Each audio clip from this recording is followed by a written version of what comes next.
So let's begin now.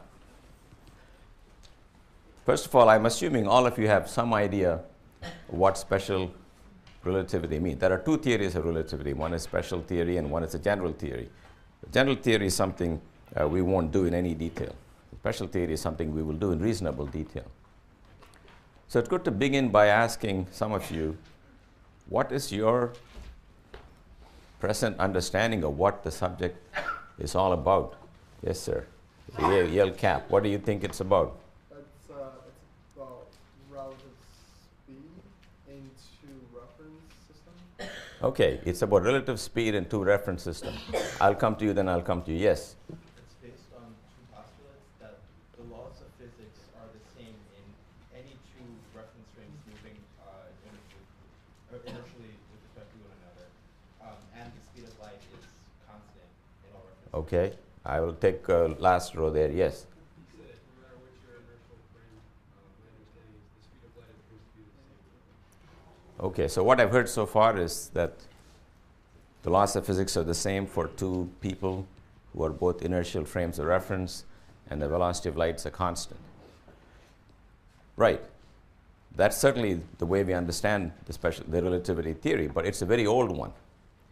It's been going on long before Einstein came. There is a theory of relativity at the time of Newton, and that's where I want to begin.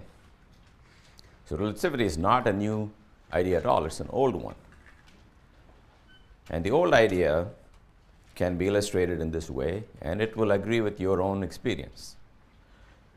So the standard technique for all of relativity is to get these high-speed trains. I'm going to have our own high-speed train. This is the top view of the train. And like in everything I do, we'll get away with the lowest number of dimensions, which happens to be just one spatial dimension, and of course that is time. So the train is moving along the x-axis. You are in this train. You board the train, and all the blinds are closed because you don't want to look outside. No, that's not because you're traveling through some parts of New Jersey. You don't want to look outside. You don't want to look outside for this particular experiment. You get into the train, you settle down, and you explore the world around you. You pour yourself a drink, you play pool, you juggle some ping pong balls, tennis balls, and you have a certain awareness of what's happening, namely your understanding of the mechanical world, and then you go to sleep. When you're sleeping, some unseen hand gives to this train a large velocity, 200 miles an hour. Question is, when you wake up, can you tell if you're moving or not? That's the whole question. Will those speed, whatever I gave you, 200 miles per hour, will it do anything to you in this train that will betray that velocity? So when you wake up, will you say, I'm moving or not? Now you might say, I'm not moving because I'm an Amtrak and I know this train is not going anywhere. That kind of sociological reasons, by the way, there are many of them, you cannot invoke. You can only say, I'm in this train, is anything different? And the claim is that nothing will be different. You just will not know you're moving. Now, if the train picks up speed or slows down, you will know right away. If it picks up speed or accelerates, you will find yourself pushed against the back of the seat. If the driver slams on the brake, you will slam in the front of the seat in front of you. No one is saying that when the motion is accelerated, you will not know. Accelerated motion can be detected in a closed train without looking outside. Question is uniform velocity, no matter how high, can that be perceived? Can that be detected? So at the time of Galileo and Newton, everybody agreed that you cannot detect it. Remember that if you started out and Newton's laws worked for you, you're called an inertial observer. One of the laws you want is, if you leave something, it should stay where it is. When the train is accelerating, that won't be true. You leave things on the floor, when it's accelerating, things will slide backwards. So with no apparent force acting on it, things will begin to accelerate. That's a non-inertial frame. We're not interested in that. You started out as an observer for whom the laws of Newton work, the law of inertia works, F is equal to ma. Then you go to sleep and you wake up. So when I said everything looks the same, I really meant that the laws of Newton continue to be the same. Because if the laws of Newton are the same, everything will look the same. That's what it means to say everything looks the same. Our expectations of what happens when I throw it up or what happens when two billiard balls collide, everything is connected to the laws of Newton. So the claim is the laws of Newton will be unchanged when this velocity is added onto you. Now we should be clear about one thing. If there is a train next to you in the beginning, let me just put it on this side for convenience, and you got in and you boarded this train, but you looked at this train and it was not moving. If you lift the blind and look through, you'll see the other train, and there's another passenger in the other train, and you look at each other, you're not moving. When you wake up after this brief nap, you find when you look outside, the other train is moving at 200 miles an hour. The question is, can you tell if it's you who's responsible for this relative motion, or maybe nothing happened to you and the other train is moving the opposite way?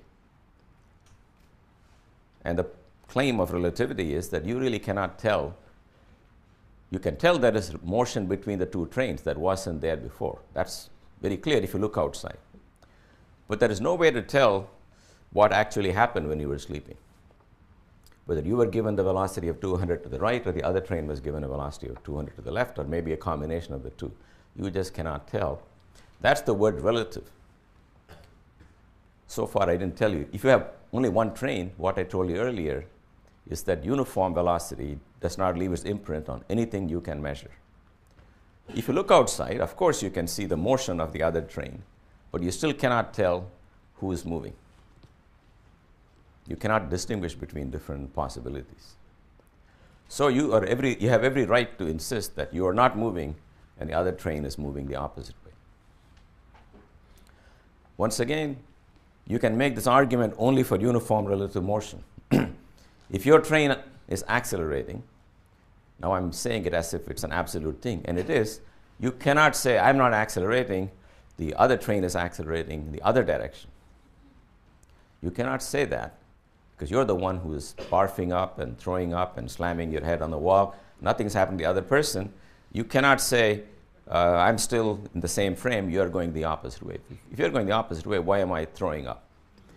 So, or if you're in a rocket, the rocket's taking off, the G forces are enormous, many times your weight. It's the astronauts who are going through the discomfort. At that time, they cannot say, we are at rest and everyone's going the opposite way, because no one else is endangered, but you are. So accelerated motion will produce effects. You cannot talk your way out of that. But uniform velocity will produce no effects on you, no effects on the other person. You can detect relative motion, but you cannot, in any sense, maintain that you are moving and he's not, or he's moving, you're not. You can say, I am at rest, things are the same as before, the train is moving the opposite way. Now, if you go in the Amtrak and you look outside and you don't see another train, but you see the landscape, you see trees and cows and everything going at 200 miles an hour in the opposite direction, you have some reason to believe that probably the ground is not moving and you're moving. But that's just based on what I called earlier as some sociological factors. In other words, it's completely possible to devise an experiment in which somebody puts the whole landscape on wheels, and when you go to sleep, the landscape, cows and trees are made to move the opposite way.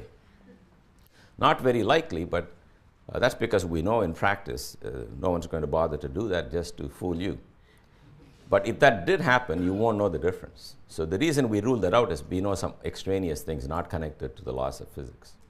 That's why we don't like to open the window and look at the landscape, because then we have a bias. Open the window and look at another train, and you just won't know.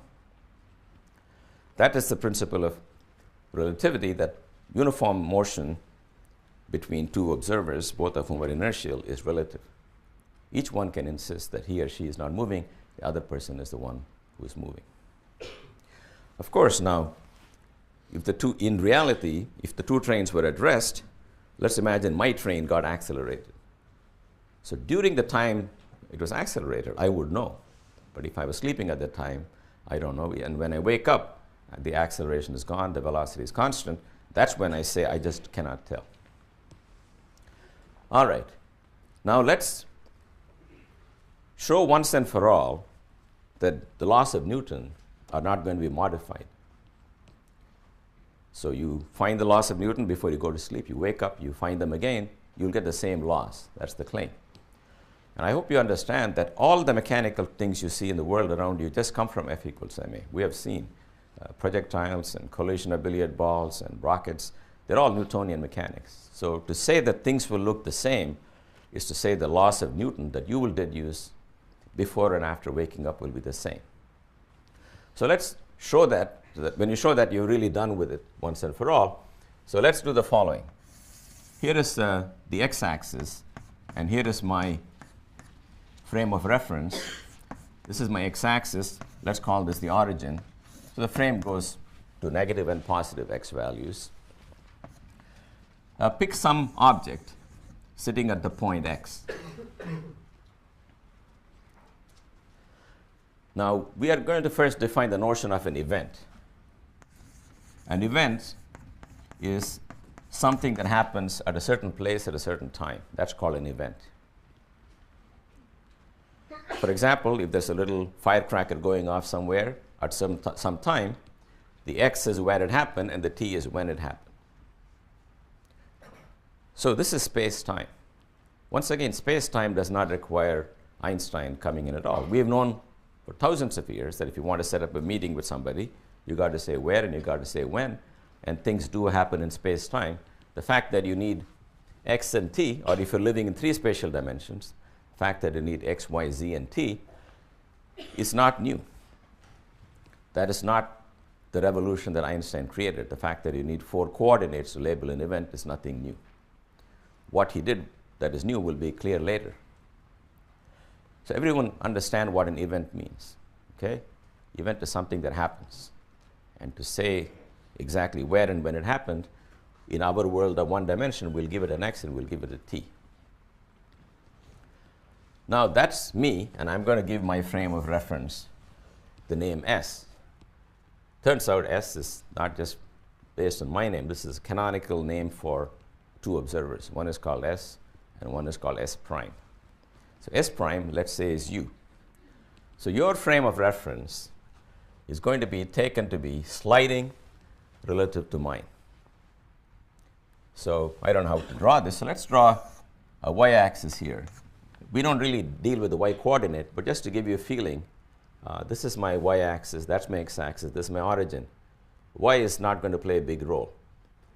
Now you are sliding this way to the right, and your speed or velocity is always denoted by u. So some number of meters per second, you are zooming to the right at some speed u. So imagine now you are going past me. At some instant, I'm sitting here at the origin of coordinates. You cross me, and then a little later, you're somewhere there. So that's your y prime axis, that's your origin. And the same event, you say, has a coordinate x prime. We arrange it so that when you zoom past me, you set your clock to 0, and I set my clock to 0. When you want to set the clock to 0 is completely arbitrary. So we will decide, right when you pass me, I'm at the origin of my coordinates, you're at the origin of your coordinates. Right when you pass me, we'll click our stopwatches, and we will set the time to 0. So here's an event. You and I crossed. What are the coordinates for that event? According to me, that event occurred at x equal to 0, and the time was chosen to be 0. According to you, your origin was also on top of my origin, so x prime was 0, and the time is just the time. Everybody has a single time. That time is called 0. That is one event. We made the coordinate of the event 0, 0 for both you and me. It is 0 in space because my origin crossed your origin. That crossing took place at my origin, that's why my x is 0. Took place at your origin, that's why your x prime is 0. And the common time we chose to be 0 by convention. Then we want a second event. So let's say the second event is some firecracker going off here. Here is something I should explain that I used to forget in the previous years.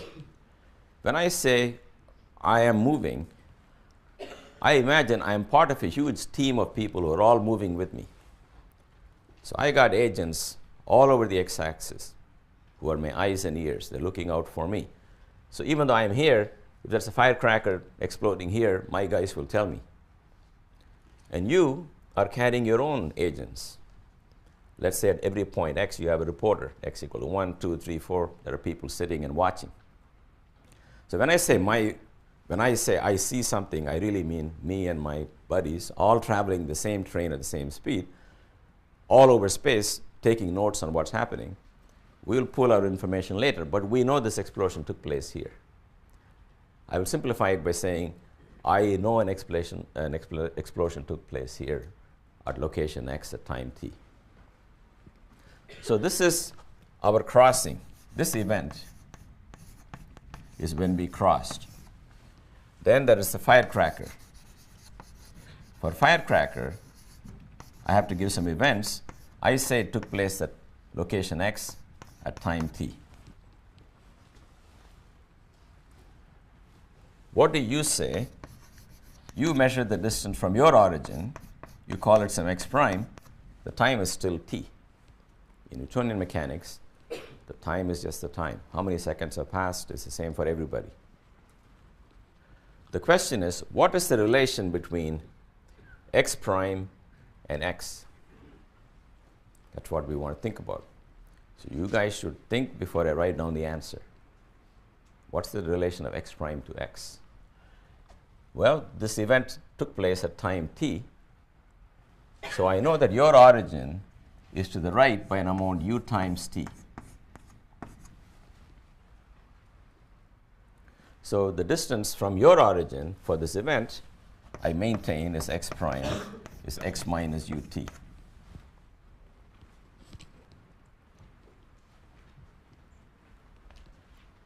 Again, I want all of you to follow everything. These are all simple notions.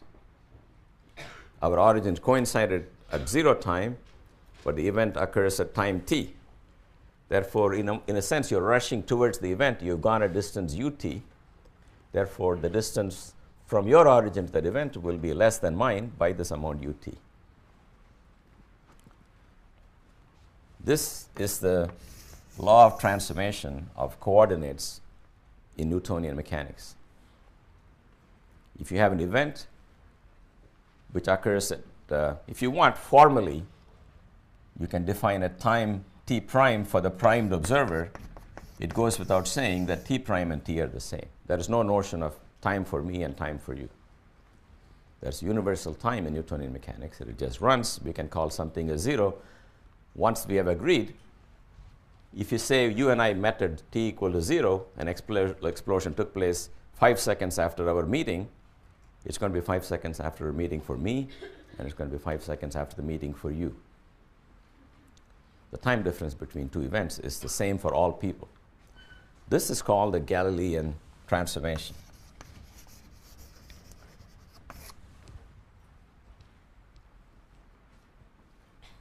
What are the consequences of Galilean transformation? Well, let's look at the fact that x prime is x minus ut.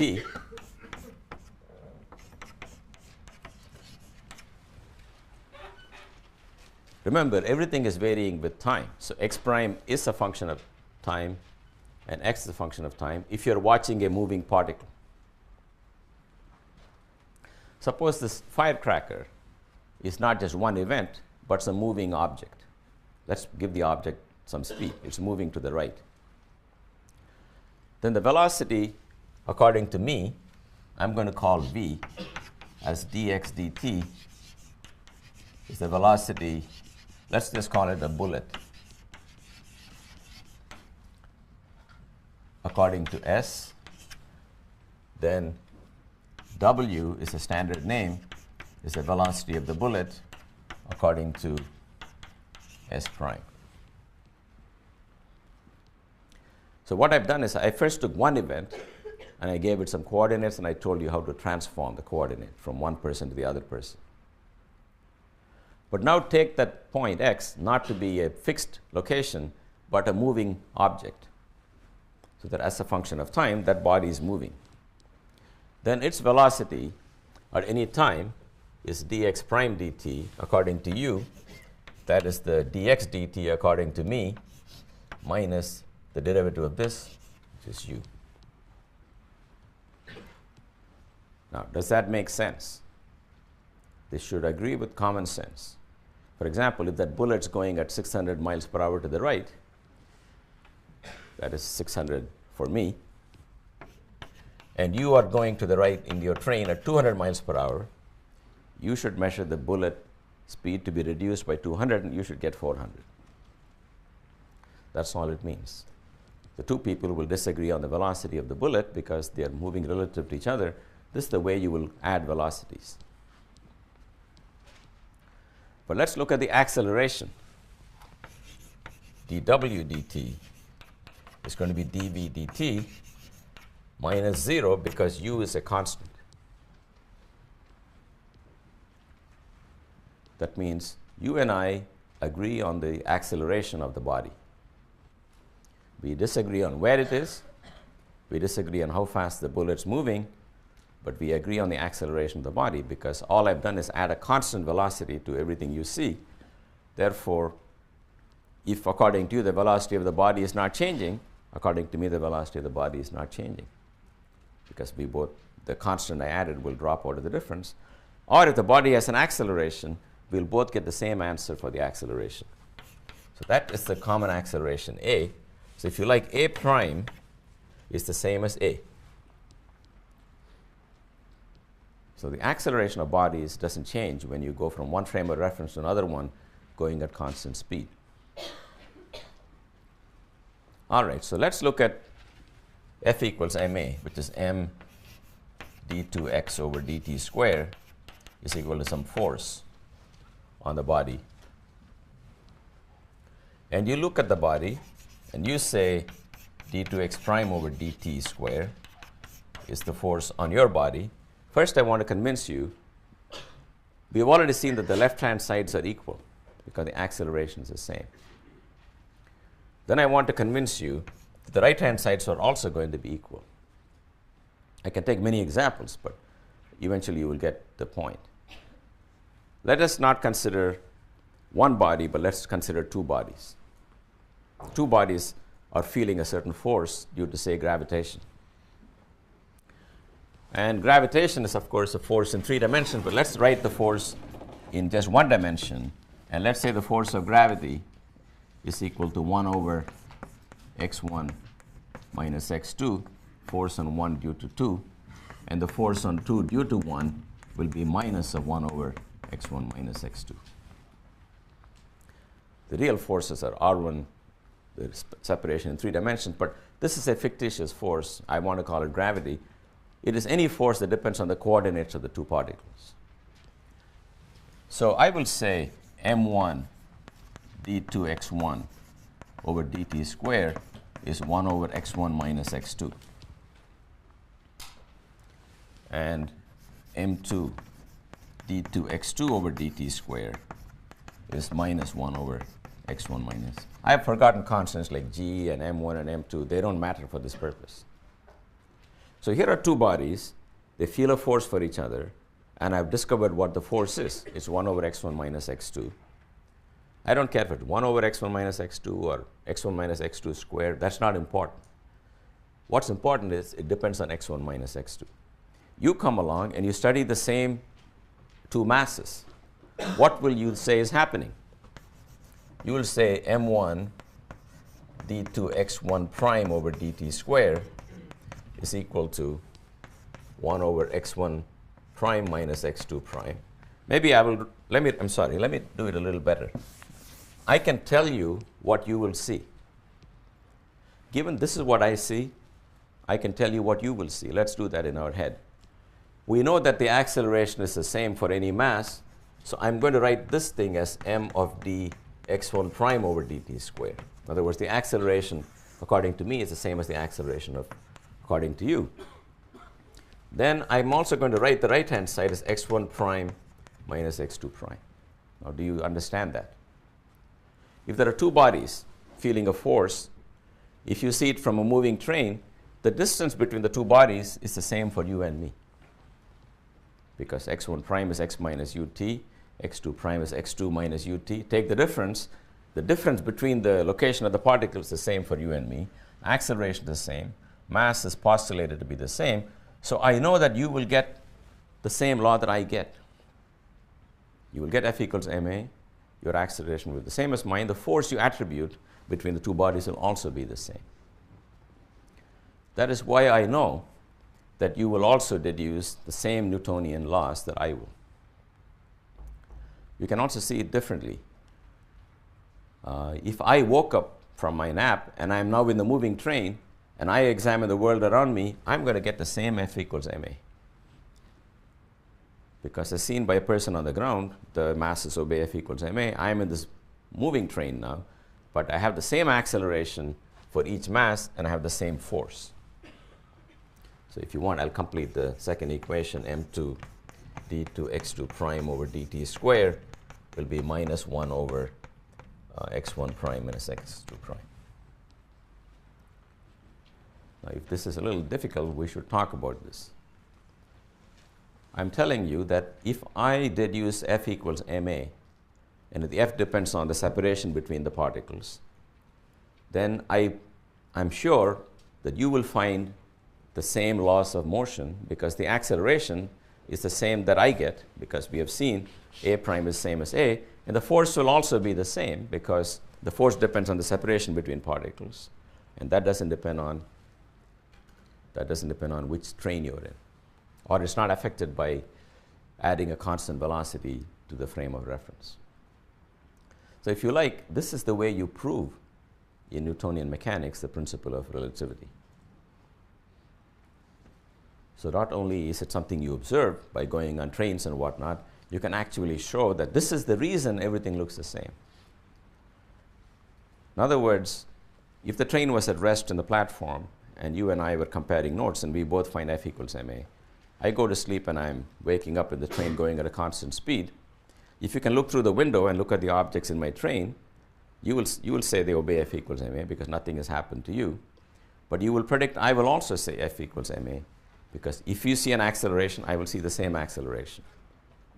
If you see a distance between two masses to be 1 meter, I will also think it's 1 meter. If the force is 1 over the square of the distance, we'll agree on the force, we'll agree on the acceleration, we'll agree on everything.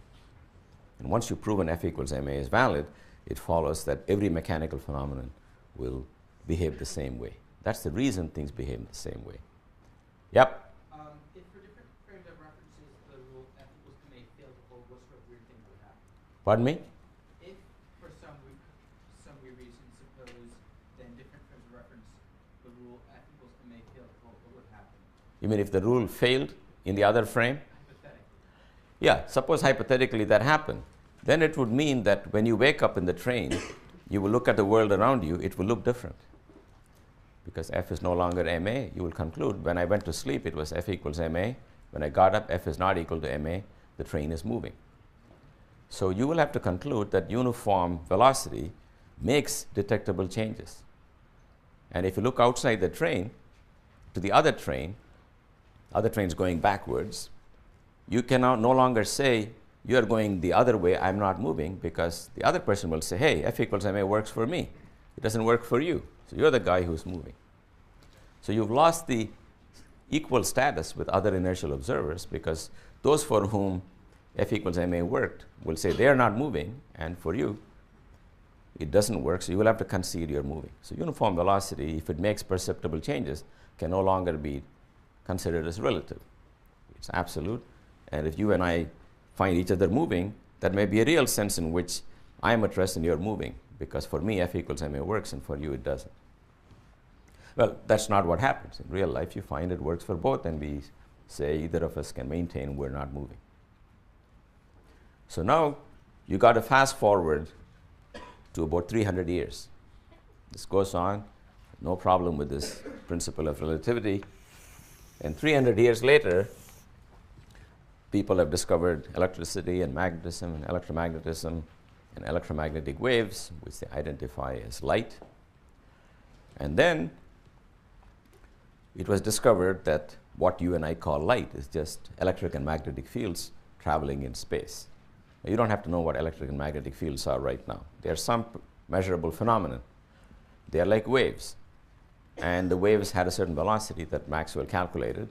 That velocity is this famous number, 3 times 10 to the 8 meters per second. And the question was, for whom is this the velocity? When, for example, you can do a calculation of waves on a string. It's something we'll be able to do in our course. The waves on a string will be some answer that depends on the tension on the string and the mass density of the string. And that's a velocity as seen by a person for whom the string is at rest. Or if I calculate the waves of sound in this room, I talk to you, you hear me slightly later, the time it takes to travel is the velocity of sound in this room. That is calculated with respect to the air in this room, because the waves travel in the air. In fact, the fact that all of us are sitting on the planet, which itself is moving at whatever, 1100 miles per second, doesn't matter, because the air is being carried along. So even if the Earth came to a sudden halt, as far as the velocity of sound in this room is concerned, it won't matter, because we're carrying the medium with us. So people wanted to know, what is the medium which carries the waves of light, electromagnetic waves? First of all, the medium is everywhere, because, well, how do we know it's everywhere? Anybody tell me? Yes? It travels through the vacuum of space. Right, it travels through the vacuum of space. We can see the sun, we can see the stars. So we know the medium is everywhere. Then you can sort of ask, how dense is the medium? It turns out that denser the medium, more rapidly signals travel in most of the things that we know. For example, when we look at waves in sound, or when we look at sound waves in a solid or in iron, you find if it's a very dense material, the velocity is very high. So this medium, which is called ether, would have to be very, very dense to support waves at this incredible velocity. But then planets are moving through this medium for years and years and years and not slowing down. It's a very peculiar medium.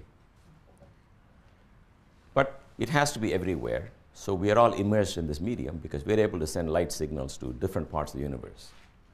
And the question is, how fast is the Earth moving relative to this medium? You understand? This medium is all pervasive. We know that we can see the stars, so it's going all the way up to the stars and beyond. And we are immersed in this, and we are drifting around in space. What is our speed relative to the medium? That's the question that was asked. Well, to find the speed relative to the medium, you calculate the velocity in the medium by Maxwell's theory. So here's the medium in which waves travel at a certain speed. This is planet Earth going around the sun. At some instant, you will have a certain velocity with respect to ether. And therefore, the velocity of light as seen by you will be modified from c to c minus v. In particular, suppose the waves are traveling to the right. In ether, and let me draw it this way, the Earth is going at this instant at a speed v. We expect the speed to be c minus v, because part of the speed is neutralized because you're going along with the waves. You will see a slower velocity. So Mr. Michelson and his assistant, Morley, they did the experiment. And they got the answer equal to this. So what does that mean? What does that mean? If you go, yes? The speed of light is constant no matter what your frame of reference is. No, but you cannot jump to that right now. If you are following Newtonian physics, your expectation is it should be c minus v. Yes? Yep? It means that there is no ether.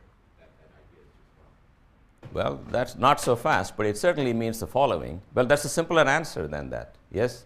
It means that the Earth isn't moving with respect to ether. With what speed? 0. 0. Because you don't have to, look, you guys are ready to overthrow everything because you know the answer, right? But you got to put yourself in the place of somebody in early 1900. There's no reason to overthrow anything. The answer is you're going at a speed 0. Of course, you realize it's incredibly fortunate that on the one day Michelson wants to do the experiment, we happen to be at rest with respect to the ether. Fine. But we know that luck is not going to last forever because you're going around the sun. On a particular day, maybe that velocity was such that on that day the Earth was at rest with respect to the ether. It's clear that 6 months later, when you're going the other direction, you cannot also be at rest with respect to the ether. But that's what you find. When you do the experiment, you find every day, get the same answer, and you jolly well know you're not at rest. You're moving around the sun, for sure. Yep. So they postulate an ether drag so that the Earth carries on with it? Yeah, so people tried other solutions. But it's simply a fact that when you move one way or 6 months later the opposite way, you get the same answer, C. So one possibility is you don't want to, look, don't be ready to do revolutions. You try to avoid it. So one answer is, look at the speed of sound. You and I talk to each other then, and we talk to each other 6 months from now. We get the same speed of sound. Speed of sound is published in textbooks, right? 700 and something miles per hour. How come that doesn't change from day to day? Anybody here this side tell me why the speed of sound doesn't change from day to day, even though we are moving? No one here can, yes? Because it's over relatively short distances. No, we are moving, even 6 months from now, we get the same speed of sound in this room. When I talk to you, does it matter what time of year it is? Yes. The medium is moving along with us. Yeah. We are carrying air. As the Earth moves through space, it carries the air with you. And the speed of the wave is with respect to the medium. If you can carry the medium with you, then it doesn't matter how fast you're moving. So they tried that. They tried to argue that the Earth carries ether with it the way it carries air with it. Then it's not an accident you're at rest with respect to the ether because you're taking it with you. But it's very easy to show by looking at distant stars that you cannot be doing that. I don't have time to tell you why that is true. So you cannot take the ether with you. You cannot leave it behind. And that's the impasse people were in. So it's as if there is a car that's going to the right at a certain speed, c. You move to the right at some speed, maybe c over 2. I expect you to get a speed c over 2, but you keep getting c. You go at 3/4 the velocity of light, you still get the velocity of light. That is very contrary to what we believe. In fact, that's in violent opposition to this law here. If this v were not a bullet but a light beam, suppose for me it's traveling at a speed c, and you're traveling to the right at speed u, you should get c minus u. That's the inevitable consequence of Newtonian physics. And you don't get that. And that was a big problem. So people tried to fix it up by doing different models of ether, but none of which worked. And nobody knew why light is behaving in this peculiar fashion. So that's when Einstein came and said, I know why light is behaving in this peculiar fashion. Behaving in this way, because if it didn't behave in this way, if the speed of light depended on how fast I'm moving, then when I wake up in this train, all I have to do is measure the speed of light. If originally I got some number, and now I get a different number, the difference will give me the speed of the train. So it would have been possible to detect the velocity of the train without looking outside, just by doing an experiment with light. So even though mechanical laws involving F equals ma are the same, laws of electricity and magnetism would be such that somehow they will betray your velocity. So that would mean uniform velocity does make an observable change because it changes the velocity of light that you would measure. But conversely, the fact that you keep getting the same answer means that electric and magnetic phenomena are part of the conspiracy to to hide your velocity. Just like mechanical phenomena won't tell you how fast you're moving, neither will electromagnetic phenomena. Because to Einstein, it was very obvious that nature will not design a system in which mechanical laws are the same, but laws of electricity are different. So he postulated that all phenomena, whatever be their nature, will be unaffected by going to a frame at constant velocity relative to the initial one. That's a very brave postulate, because it even applies to biological phenomena, about which I'm sure Einstein knew very little. But he believed that natural phenomena will just follow either the principle of relativity or they won't. And that is something you should think about, because that was the only reason he had. He just said, I don't believe chapters 1 through 10 in our book obey relativity, and chapters 20 through 30 where we do E and M doesn't. He believes all natural phenomena will obey the same principle, which says all observers at uniform relative motion are equivalent. Now that's really based on a lot of faith, and even though scientists generally are opposed to intelligent design, we all have some bias about the way natural laws were designed. There is no question about it. You can talk to any practicing physicist. We have a faith that underlying laws of nature will have a certain elegance and a certain beauty and a certain uniformity across all of natural phenomena. That is a faith we have. It's not a religious issue. Otherwise, I won't bring it up in the classroom. But it's certainly the credo of all scientists, or at least all physicists, that there is some elegance in the laws of nature. And we put a lot of money on that faith, that the laws of nature will do this or will not do this. Who are we to say that? Who are we to say nature wouldn't have a system in which mechanics obeys the laws, but electricity and magnetism doesn't? We haven't run into somebody called nature. We don't worship a certain deity called nature, but we believe the laws of nature obey that. So even though scientists or physicists in particular may not believe in design by any personal God, they do believe in this underlying rational system that we are trying to uncover. You could be disproven, you could be wrong in making the assumption, but here it was right.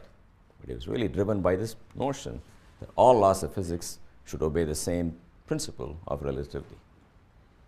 So the Einstein's postulates are that light behaves in this way because if it didn't behave in this way, it would violate the principle of relativity, whereas we know mechanical phenomena do. Electrical phenomena would not. That cannot be the case. You have a question? Yes? Yeah. Why would that not apply with like the speed of sound? Couldn't you measure? Yes, because in the case of speed of sound, you can take the medium with you. So there is no such experiment you can perform. See, in the train, if you could carry the ether with you, it's no surprise you get the same answer. But we know we cannot carry the medium with us. That comes from terrestrial experiments. That's why the velocity of sound is not elevated to a fundamental velocity on which everybody will agree. So the two great postulates, so you got to know where the postulates came from. Postulate number one is simply a restatement of the relativity principle. I'll just say it in one sentence. Exact wording is not important. All inertial observers are equivalent. By equivalent means each one of them is as privileged as any other one to discover the laws of nature. So the laws of nature we found are not an accident related to our state of motion. If I find some laws and you're moving relative to me, you will find the same laws. And if you and I find each other in relative motion, you have as much right to claim you're at rest and I'm moving, and I have as much right to claim that I am at rest and you're moving. There is complete symmetry between observers in uniform relative motion. There's no symmetry between people in non-uniform motion. As I said, non-uniform motion creates effects which can destroy me and not destroy you. So no one's trying to talk your way out of acceleration, but you can talk your way out of uniform velocity.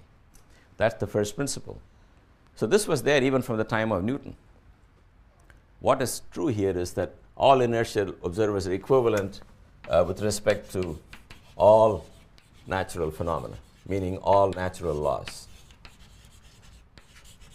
And that is a generalization when we say all instead of just mechanical. And the second postulate, you call it a postulate because there is just no way to deduce this, which is that the velocity of light is independent of the state of motion of the source, of the observer, of everything.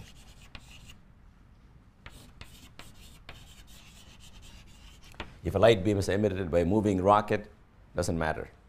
If the light beam is seen in a moving rocket, doesn't matter.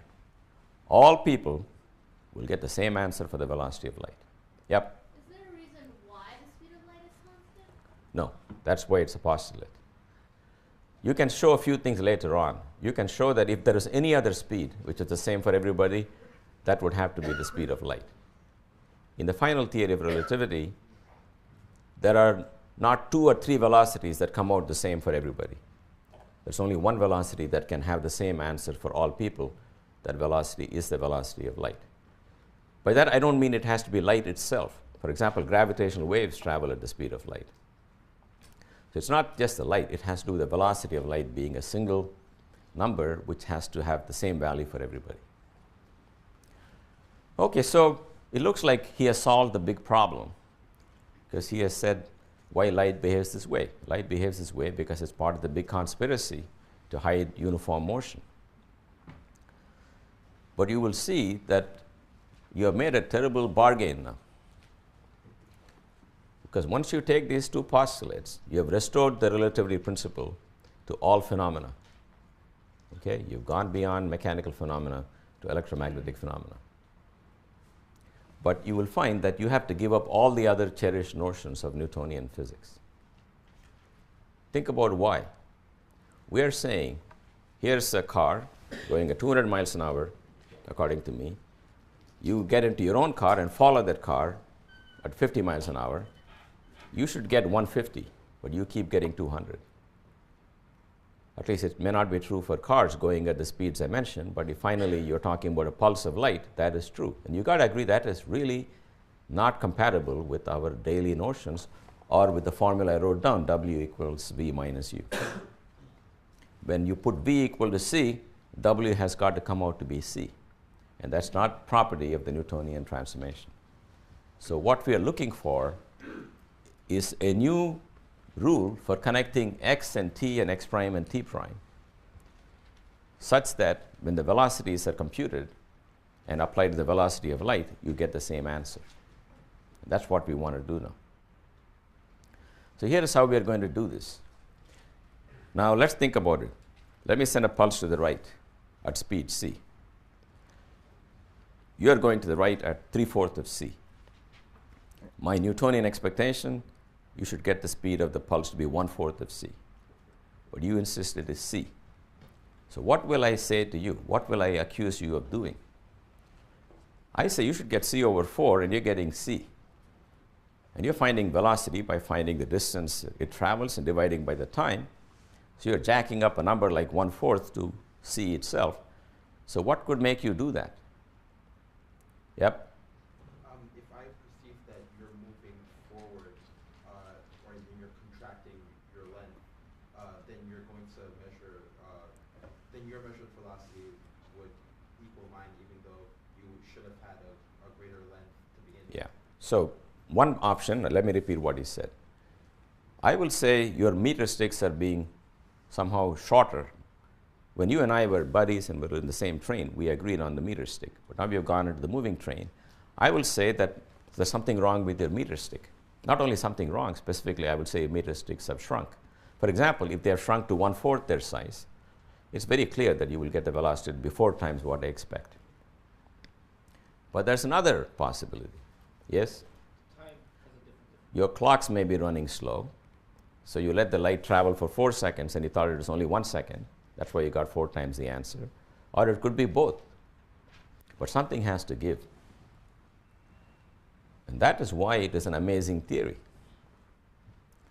That's why it's also amazing to me that somebody who is 26 years old would simply follow the consequence of this theory and take it wherever it takes you, but is at the very foundations of space and time that you have to modify. So even though you restored the relativity principle and brought it back to the front, the price you have to pay is to give up your notions that length is length and time is time. We used to think a meter stick is a meter stick and a clock is a clock. If I have a clock that ticks out 1 second, you take it on a train, I expect it to be ticking 1 second. But we are saying it's not. Or something has to give in length measurement or time measurement or both. And that's what we're going to find out now. So here is how you find the route. So let us say that maybe I'll do it all in one blackboard because this is the key to the whole calculation. You remember now, if there is an event here, you call it x prime and I call it x. And according to me, you have traveled the distance ut.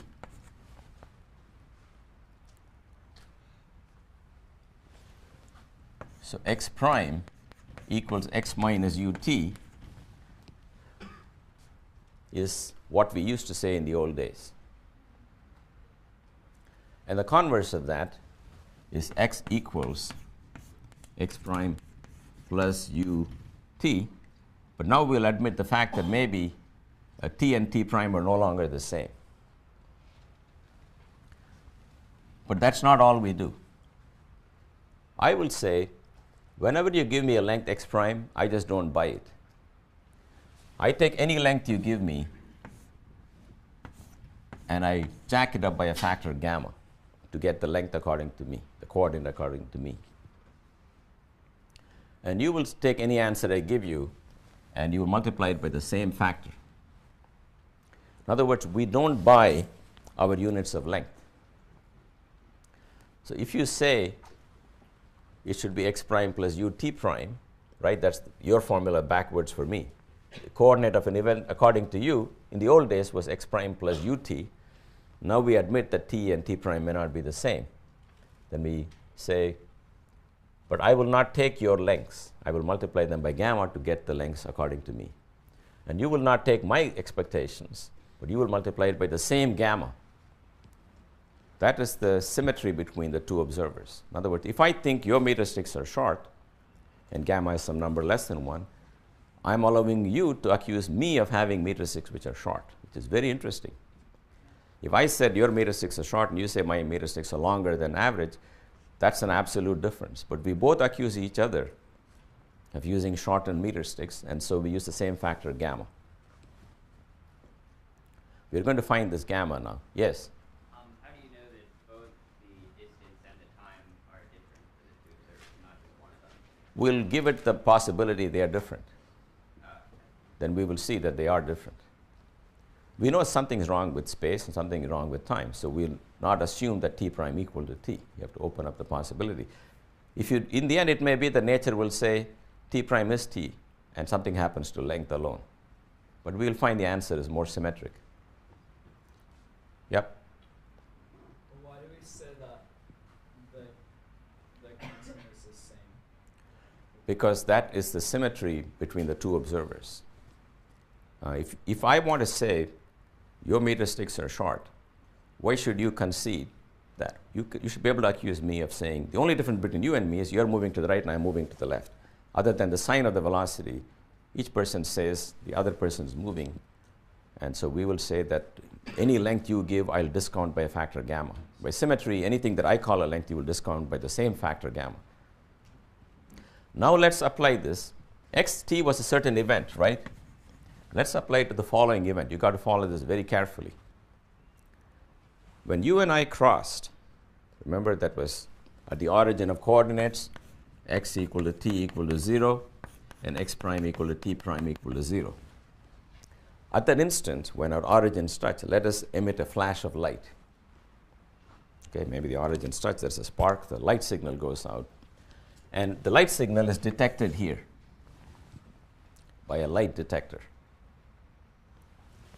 That second event, detection of the pulse, it has a coordinate xt for me, it has a coordinate x prime t prime for you. The same event is given different coordinates. We are already used to the fact that coordinates will be different. But we are saying not only will x prime not be equal to x, t prime may not be equal to t either.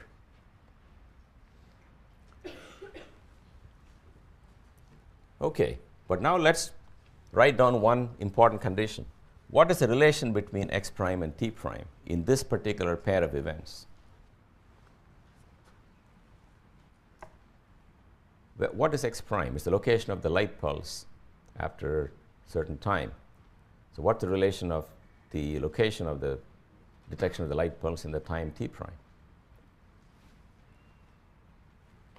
Yep.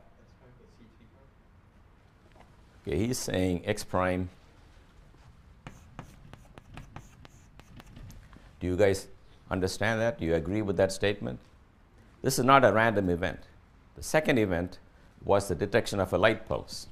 Light pulse left the origin t prime seconds earlier and has come to this point according to this guy, and the ratio of the distance to the time is the velocity of light. But it's also true that for me, the light went a distance x in a time t. So that's the relation of x to t for me also. I'm going to use those two results and combine it with this to find this factor gamma, and we will do that now.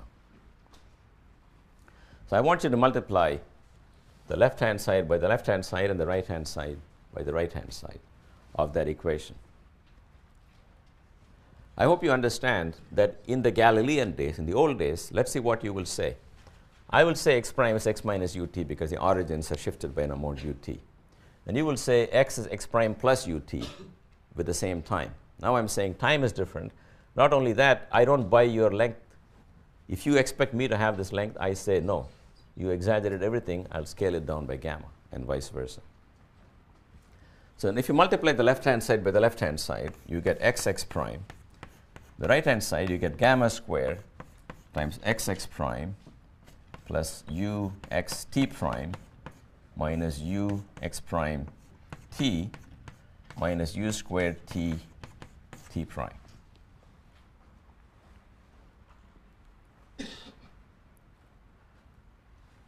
Now divide everything by x prime. Then you get 1 equals gamma squared times 1 plus u. If you divide this by x prime, you will get t prime over x prime. If you divide this by x prime, you will get t over x. Then here you get u squared times t over x times t prime over x prime.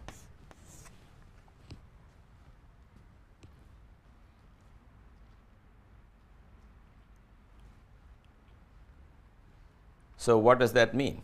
Well, t prime over x prime is 1 over c. And t over x is also 1 over c because of what I wrote here. If you want, let me write this as t prime over x prime equal to c and t over x equal to c. So they will cancel. And I will get 1 equals gamma squared times 1 minus u squared over c squared. Because this t over x is a 1 over c and t prime over x prime is another 1 over c. So that gives us the result that gamma is 1 over square root of 1 minus u squared over c squared.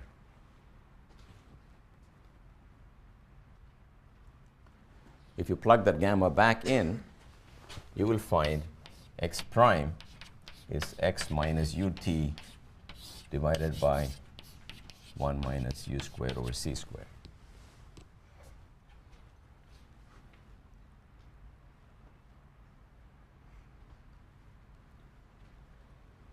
Now once you do that, once you got the relation between x prime and x, you can go to the lower equation and solve for t prime. I don't feel like doing that. It's a simple algebraic equation. Once you got x prime, how to solve for t prime. Take the second of the two equations and solve for t prime. That detail I won't fill out, but you will get t prime is t minus ux over c squared divided by this. So I've not done every step, but I've given you all the things you need to do the one step. I mean, there are equations up there that relate x and x prime to t and t prime. So if you can get x prime in terms of x and t, the other equation, if you solve it, will give you t prime in terms of x and t. And this is the result. Okay, this guy deserves 2 boxes because it is the greatest result from relativity. It's called the Lorentz transformation. And we've been able to derive the Lorentz transformation with what little we know. And you can see, you can be a kid in high school and you can do this. There's no calculus or anything else involved other than being open to the fact that velocity of light behaves in this strange way. Yes? How do you get t over x equals c? Why is t over x equal to c? Oh, of course. You're quite right. So you caught the mistake here. T over x is 1 over c and 1 over c. So I really meant to write x equals ct. Yes? It seems like a negative solution was rejected for gamma. Does that have any physical significance? No. If you define gamma to be the absolute value by which you transfer lengths from you to me, then you can take the positive root. Well, I can also tell you other reasons. Let's take this formula here. Let's take the case where the velocity is very small compared to velocity of light. So that u over c is a very small number. This number is almost 1, and I get x prime equal to x minus ut, which I know to be the correct answer at low velocities.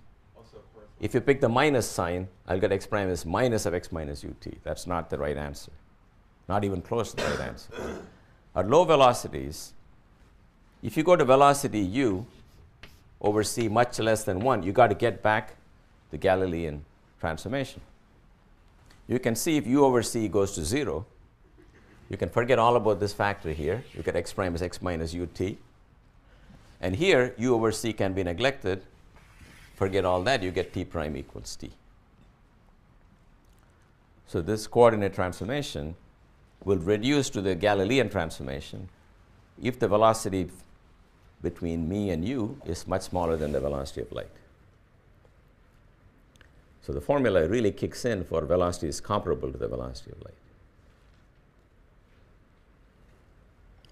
Yep. What if it's greater than the speed of light? Well, you start getting crazy answers, right? So you can already see that the theory will not admit velocities bigger than the velocity of light. You can already see it in this formula. That tells you that the one single velocity that you wanted to be same for everybody is also the greatest possible velocity. That no observer can move at a speed with respect to another observer that is equal to or in excess of the speed of light. So the speed of light, which came out to be a constant in the beginning of the theory, is also turning out to be the upper limit on possible velocities. That's the origin of the statement that no observer can travel at a speed bigger than light, but we'll discuss it more and more. But you have to understand what it is that is being derived. Now, what is the meaning of this formula here? What is it telling you? If I say, okay, these are called the Lorentz transformations, what did they tell you? What are these numbers and what's their significance? Would you like to try? Yes. Yeah. Yeah. Well, one thing that they tell you is if u happens to be greater than c. No, I don't mean what happens in the formula in special cases. What is it relating? What is xt and what is x prime t prime? Okay, so x prime would be the distance that the person who's traveling at the high speed experiences. So let's say u is the speed at which we have a person who's traveling, and that's Yep. comparable to the speed of light. Then for that person, distances will seem shorter. I don't even want, no. See, I'm not even telling you to get the consequences of the equation.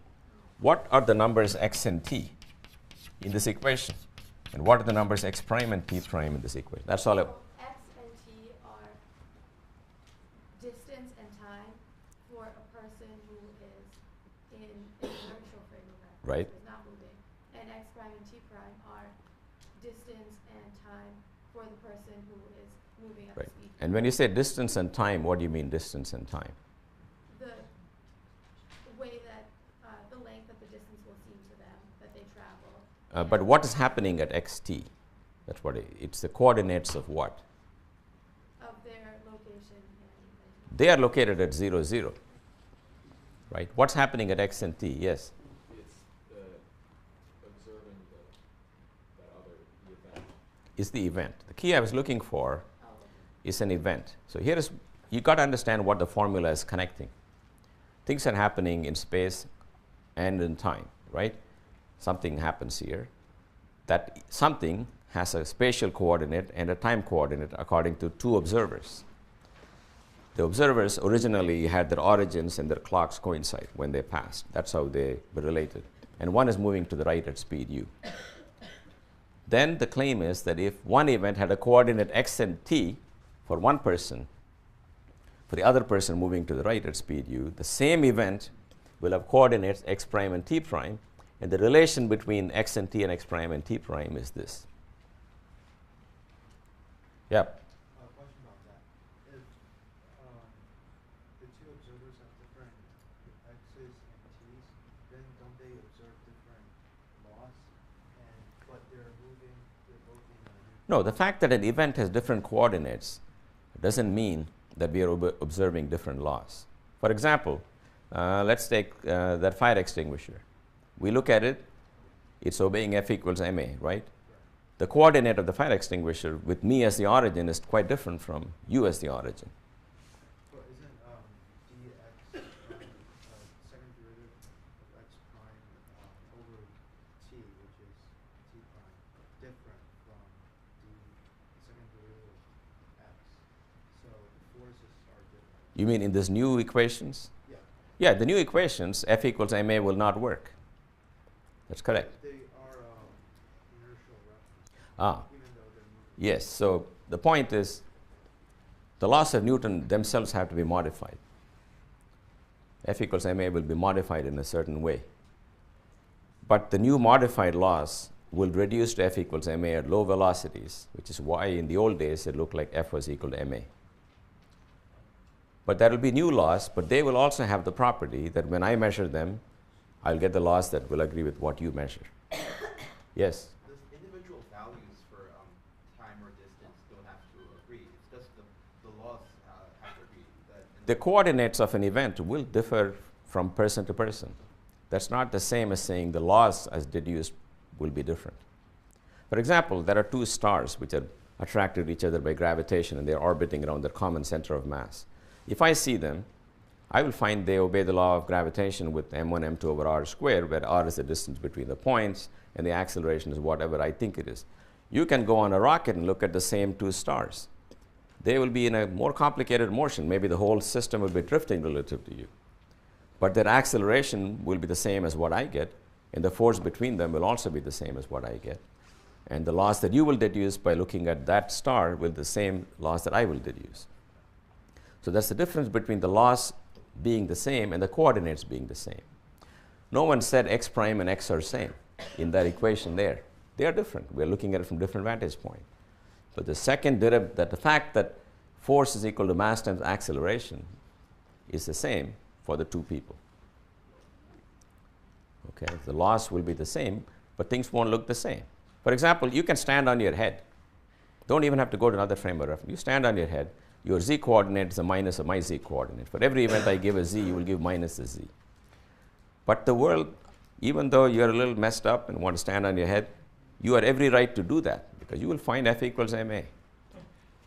So the point is, the way we see events may depend on our origin of coordinates, but the laws we deduce have to be distinguished from the perception that we have. Okay?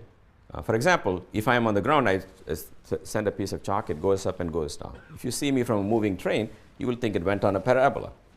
So no one says the chalk will go up and down for you. For you, it will go like this. But its motion will still obey F equals ma, is what I'm saying. So that's all you really mean by saying things look the same.